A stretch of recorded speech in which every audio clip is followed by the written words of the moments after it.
देखो, तो अभी तो एग्जाम्पल नंबर 2 जो इसका है, उसका पहले आप इसका lecture number first second third देखिए।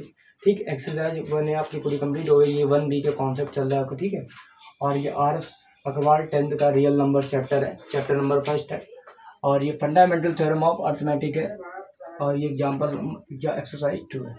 तो आप ये समझिए कि एक्सरसाइज जो 2 है, तो सॉरी एग्जाम्पल नंबर 2 है, इसमें हमें क्या बताना है, क्या कह रहा है देखो समझो। कह रहा है कि सो दैट, दिखाइए कि, कह रहा so that any number of the form of, मतलब कोई भी ऐसा नंबर हो जो 4 की पावर n और n belong to n can never end with the digit of 0। कह रहा 4 की पावर n, अब सपोज करो आपके सामने एक क्वेश्चन दिया गया 4 की पावर n। अब ये कह रहा है क्या ये 0 पर एंड होता है, ये 0 पर एंड होता है, ये पूछ रहा है आपसे। तो जाहिर सी बात है, जब कोई फैक्टर 0 पर जब एंड होता है, जब वो किसका मल्टीपल प्रोडक्ट में हो, 5 का हो और 2 का हो, ठीक, तभी वो हमेशा याद रखना, तभी वो कहाँ पर एंड होगा, 0 पर एंड होगा, नहीं तो नहीं होगा, कभी भी नहीं होगा। सपोज करो कि मान लो अगर 2 मल्टीपल 5 का फैक्टर नहीं निकल रहा किसी में भी, जैसे मान लो 10 है, तो 10 में 2 5 जा 10 आ रहा है, ठीक। अब मान लो 20 है, तो यहाँ पर 4 5 जा 20, मतलब 2 मल्टीपल 5, तो यहाँ पर 2 मल्टीपल 5 का पेयर होना जरूरी, तभी यहाँ पर 0 लास्ट में आएगा।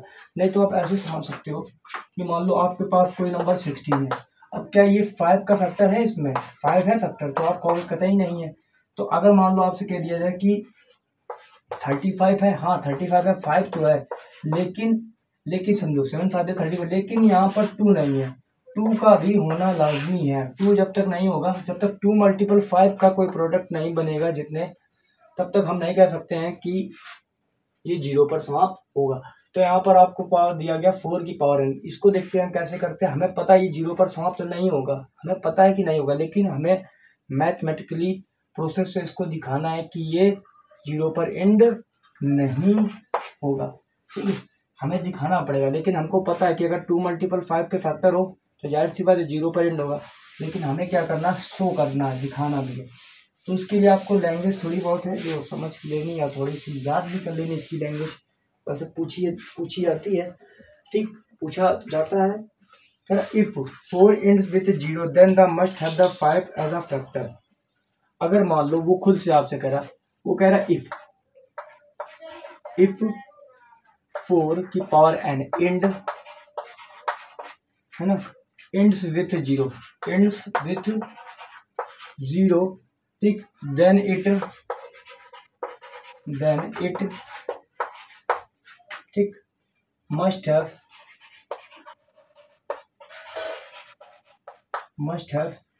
5 as फैक्टर।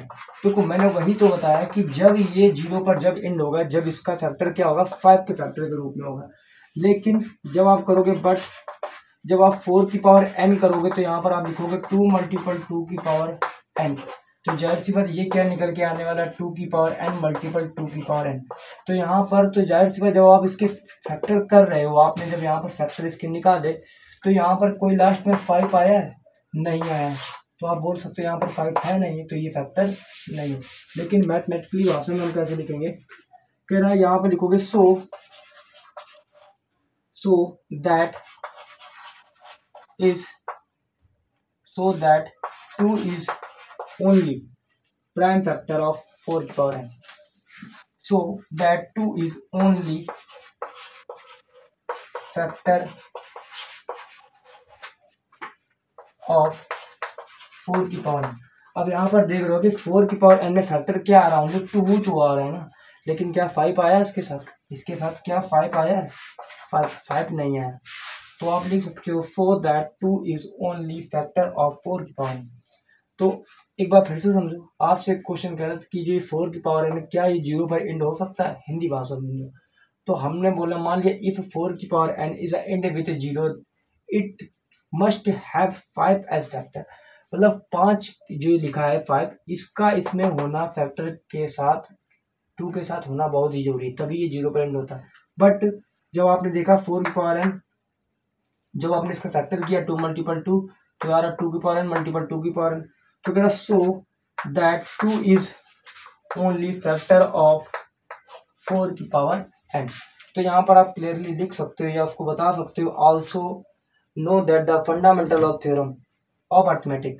तो यहाँ पर लिख सकते हो ऑल्सो, आपको पता है ना, ऑल्सो आपको पता है ना क्या होती है फंडामेंटल थ्योरम। तो लिख दो ऑल्सो ये लिख लो fundamental theorem, also fundamental theorem, fundamental theorem of arithmetic, of arithmetic. Also fundamental theorem of arithmetic, है ना, that the prime factorization each is the unique, so 5 is a not factor of 4 की power. तो लिख सकते हो सो 5 is not 4 की power n factor. तो यहाँ पर क्या नहीं है, 5 जो है 4 की पावर n का फैक्टर नहीं। चाहते तो बस आप इतना लिख दे so that 2 is only factor of 4 की पावर n।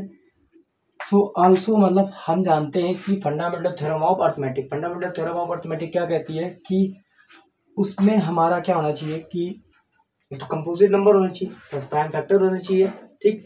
तो उसमें कंडीशन तो प्राइम फैक्टर है, लेकिन उसमें 5 का मल्टीपल भी तो नहीं है। अगर 5 का मल्टीपल में इसका होता तो ये कह सकते थे कि 0 पर एंड है। अब जब उसमें है ही नहीं मल्टीपल तो हम कैसे बोल रहे नहीं है, बस तो हमको पता है, लेकिन हमको मैथमेटिकली भाषा में कैसे लिखना वो इस तरीके से लिखा जाता है, ठीक है। और इसकी जो फैक्टराइजेशन है वो यूनिक होनी चाहिए। कैसे होनी चाहिए, यूनिक होनी चाहिए। तो देखो यूनिक होने चाहिए। अब यूनिक की बात करते हैं तो यहाँ पर देख सकते हैं यूनिक तो है, लेकिन लेकिन लेकिन 5 नहीं है, 5 नहीं है, 5 नहीं है फैक्टर। तो एग्जाम्पल नंबर 2 सर आप नोट डाउन करिए, फिर हम चलते हैं एग्जाम्पल नंबर 3 पर चलते हैं। किस पे चलते हैं, तो सेम है कह रहा इफ एग्जाम्पल नंबर 2 4 पर n इज 0 एंड ऑफ, क्या 0 पर एंड होता है 4 की पावर n? तो हमें पता है कि नहीं होगा, लेकिन क्यों नहीं होगा, क्योंकि हमें पता है कि अगर इसका फैक्टर 2 मल्टीपल 5 के रूप में नहीं है तो हम कैसे मान लेंगे ये एंड होगा, हम मान ही नहीं सकते। तो लिख सकते हैं इफ 4 की power n ends with the 0 it is a must have the 5 as a factor. तो 5 फैक्टर होना चाहिए, लेकिन यहाँ पर 5 फैक्टर नहीं है। बट 4 की power n equal to 2 multiple 2 की पावर n बराबर 2 की पावर n मल्टीपल 2 की power n। Also fundamental theorem of arithmetic क्या कहती है, fundamental theorem of arithmetic so 5 is a not 4 पर n फैक्टर, ठीक। फंडामेंटल थ्योरम ऑफ अरिथमेटिक एक यूनिक होना चाहिए पर्टिकुलरली, और उसमें प्राइम नंबर भी होने चाहिए, तभी इसमें होना चाहिए, ठीक। तो उसमें प्राइम नंबर एक ही है 2 है, और तो ऐसे कहने से नहीं होगा एंड, ठीक, 0 पर। ये चीज आपको समझनी है।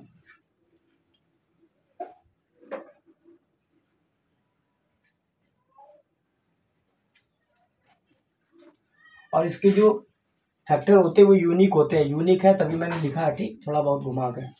अब धमकी किताब की लैंग्वेज थोड़ी छाप दिया जाएगी, है ना। एग्जाम्पल नंबर 3, ठीक।